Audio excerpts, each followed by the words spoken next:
नमस्कार मित्रांनो, मी Kamlesh Pawar KRP YouTube चॅनलमध्ये आपल्या सगळ्यांचं खूप खूप स्वागत. मित्रांनो, आपण मागच्या व्हिडिओमध्ये ITIचा पहिला भाग आपण समजून घेतलेला आहोत. आता आपण आज ITIचा दुसरा भाग समजून घेणार आहोत. म्हणजे ITI शिकत असताना काय फायदे होते ते आपण पहिल्या भागामध्ये शिकलोय. आता दुसऱ्या भागामध्ये ITI पूर्ण केल्यानंतर आपल्याला काय फायदे होणार आहेत किंवा आपल्याला पुढचं करिअर पाथ कसं असणार आहे हे आपण जाणून घेणार आहोत. ITI पास झाल्यानंतर ITIची परीक्षा दिल्यानंतर निकाल लागल्यानंतर आपल्याला प्रथमतः शिकाऊ उमेदवारी करिता रजिस्ट्रेशन करणं गरजेचं आहे. आपण पास झाल्यानंतर शिकाऊ उमेदवारी करिता नॅशनल अप्रेंटिसशिप प्रमोशनल स्कीम या पोर्टलवरती जाऊन आपल्याला स्वतःचं रजिस्ट्रेशन करायचं आहे आणि रजिस्ट्रेशन केल्यानंतर आपल्याला कंपनीमध्ये शिकाऊ उमेदवारी मिळते. शिकाऊ उमेदवारी हे 1 वर्षाचं आहे. NAPS किंवा महाराष्ट्राचं MEPS असे 2 पोर्टल आहेत. दोन्ही पोर्टलवरती आपल्याला रजिस्ट्रेशन करून शिकाऊ उमेदवारी करता येऊ शकतं. शिकाऊ उमेदवारी करत असताना किंवा शिकाऊ उमेदवारी प्रशिक्षण घेत असताना आपल्याला 1 वर्षाचं प्रशिक्षण घ्यायचं आहे. त्याच्यामध्ये 1 वर्षाचं अभ्यासक्रम आपण पूर्ण केला असेल तर मित्रांनो साधारणतः 14 ते 15 हजार पर्यंत आपल्याला स्टायफंड दिला जातो. त्याच्यामध्ये केंद्र शासनाचे 1500 रुपये असणार आहेत आणि महाराष्ट्र शासनाचे साधारणतः 3,500 रुपये असणार आहेत. आणि ते डायरेक्ट आपल्या DBT पोर्टलच्या माध्यमातून आपल्या अकाउंटवरती जमा होणार आहेत आणि उर्वरित जी रक्कम आहे ती कंपनी डायरेक्ट त्या शिकाऊ उमेदवाराला देतात किंवा ते देऊ शकतात. तर शिकाऊ उमेदवारी 1 वर्षाचं त्याच्याकरिता स्टायफंड 1 वर्षाचा कोर्स असेल तर 15,000 पर्यंत आणि 2 वर्षाचा व्यवसाय पूर्ण केला असेल तर 15,000 ते 17,000 रुपयेपर्यंत स्टायफंड सध्या मिळतो. त्याच्यानंतर मित्रांनो आपल्याला कंपनीमध्ये जॉब देखील करता येऊ शकतं. अप्रेंटिसशिप पूर्ण झालं, ITI शिकत असताना आपण सेमी स्किल्ड बनतो, अर्धकुशल कारागीर बनतो. कंपनीमध्ये 1 वर्षाचं प्रशिक्षण पूर्ण केल्यानंतर शिकाऊ उमेदवारी कायदा 1961 अंतर्गत आपण 1 वर्ष प्रशिक्षण पूर्ण केल्यानंतर आपण कुशल कारागीर बनतो. कुशल कारागिराचं प्रशिक्षण पूर्ण केल्यानंतर कंपनीमध्ये आपल्याला दुसरा पर्याय म्हणजे जॉब करता येऊ शकतं. कंपनीमध्ये ॲज ए ट्रेनी म्हणून आपण जॉईन झालं, 1 वर्ष ट्रेनी म्हणून काम केलं, परत 6 महिने प्रोबेशन पिरियड असतो तो यशस्वी पूर्ण केलं की पुढे आपल्याला परमनंटचा चान्स कंपनीमध्ये मिळू शकतो.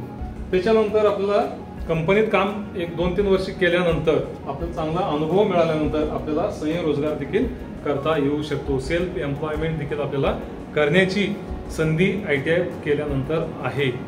म्हणजे ITI केल्यानंतर करिअर पाथ असा असणार आहे, त्याचं शिकाऊ उमेदवारी, त्यानंतर कंपनी, त्यानंतर स्वयंरोजगार असं करिअर पाथ असणार आहे. त्याच्यानंतर आपल्याला ITI पूर्ण केल्यानंतर 1 वर्ष कोर्स असेल, 2 वर्ष कोर्स असेल, 10वी नापास जर असाल, बेस क्वालिफिकेशन तुमचं 10वी नापास असेल तर त्यांना 10वीचं समकक्षता मिळण्यासाठी भाषा विषयीचे परीक्षा दिल्यानंतर 10वी समकक्षता मिळू शकते. म्हणजे 10वीचं प्रमाणपत्र आपल्याला मिळतं. म्हणजे ITI करत असताना 10वीचं समकक्षता देखील मिळते. आणि 2 वर्षाचा व्यवसाय आपला असेल, 10वी पास आपण असाल तर आपल्याला 12वीची भाषा विषयाची परीक्षा देऊन आपल्याला 12वी समकक्षता देखील मिळवता येते. म्हणजे यात फायदा कसा आहे, ITI देखील पूर्ण करू शकतो आणि 12वीचं सर्टिफिकेट देखील आपण मिळवू शकतो. 12वीचं सर्टिफिकेट मिळाल्यानंतर आपल्याला आर्ट साईडला देखील डिग्री करता येऊ शकते. त्याच्यानंतर पुढचं आहे उच्च शिक्षण.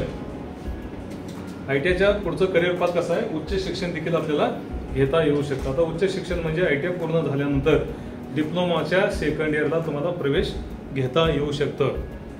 2 वर्षाचा तुमचा डिप्लोमा पूर्ण झाला की तुम्हाला डिग्रीला जाता येऊ शकतं.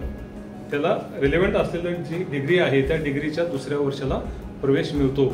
मग डिग्री 4 वर्षाची आहे, परंतु 2nd इयर डिप्लोमा नंतर डायरेक्ट 2nd इयरला प्रवेश मिळतो आणि 3 वर्षाची डिग्री आपल्याला करता येऊ शकते. डिग्री झाल्यानंतर आपल्याला पुढचं शिक्षण देखील घेता येऊ शकतं. PhD पर्यंत आपण ITI नंतर शिक्षण घेऊ शकतो. त्याच्यानंतर आपल्याला आणखी करिअर पाथ निर्माण झालेला आहे.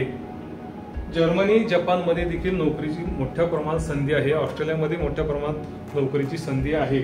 जर आपण ITI पूर्ण करून जपानची किंवा जर्मनची लँग्वेज भाषा आपण अवगत केलं, त्यानंतर मित्रांनो आपल्याला या दोन्ही देशांमध्ये चांगल्या पगाराची नोकरी मिळू शकते। तर मित्रांनो आपण ITI पूर्ण केल्यानंतर एवढ्या गोष्टी आपण साध्य करू शकतो।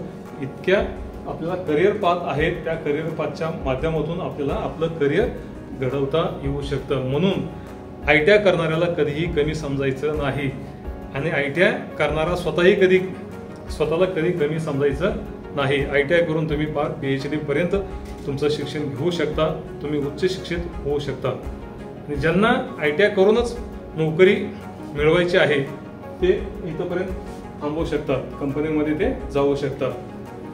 जर त्यांची परिस्थिती चांगली असेल, त्यांना पुढचं शिक्षण घ्यायचं असेल तर तसं स्वयं उच्च शिक्षणाची याच्यामध्ये आहे। चला तर मित्रांनो आपण दुसऱ्या भागामध्ये ITIचं पुढील करिअर कसा असेल ते आपण समजून घेतलेला आहे।